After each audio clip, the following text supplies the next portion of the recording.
Afinal, reposição hormonal feminina faz mal? Tem relação com câncer? É sobre isso que eu vou falar nesse próximo corte do podcast que eu gravei com a Michelle Nagai. Esse estudo, assim, eu fui melhorar e mergulhar um pouquinho nele, assim, para entender. Falei, nossa, mas como que um negócio foi tão famoso, assim, né? Isso foi em 2002. Ele trouxe essa informação bombástica, né? Então, o que a Michelle falou, o WHI, né? Women's Health Initiative, né? Que foi conduzido pelo NIH, lá dos Estados Unidos, uma organização do governo lá, né? Federal, norte-americano.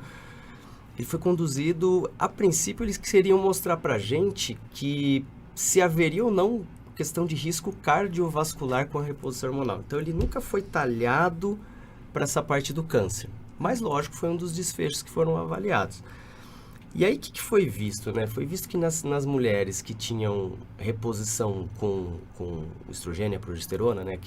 Aqueles que você citou, ele começou a ter nos dados dele um aumento de risco para câncer. E o estudo foi interrompido por conta disso. Aí falou, tá, mas qual que é o aumento? Na época, 27%. Falei, poxa, 27% realmente é um impacto, né? O que está acontecendo? Mas é aquilo que você falou muito bem, assim, né? A população estudada, como eles queriam ver essa questão de risco cardiovascular, eles pegaram pacientes com altíssimo risco cardiovascular.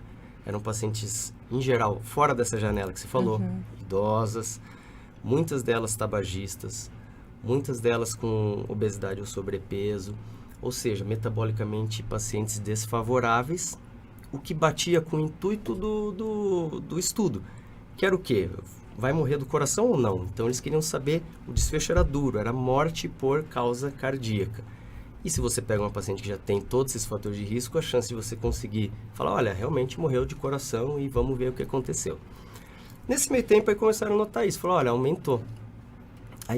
Mas aí comecei a debruçar sobre os dados e tal, assim, realmente houve aumento? Houve aumento, 27%, bate. Só que assim, no grupo, a cada 1.000 mulheres, 4 tinham câncer de mama. Versus, aí quem usava hormônio ia para 5 a cada 1.000.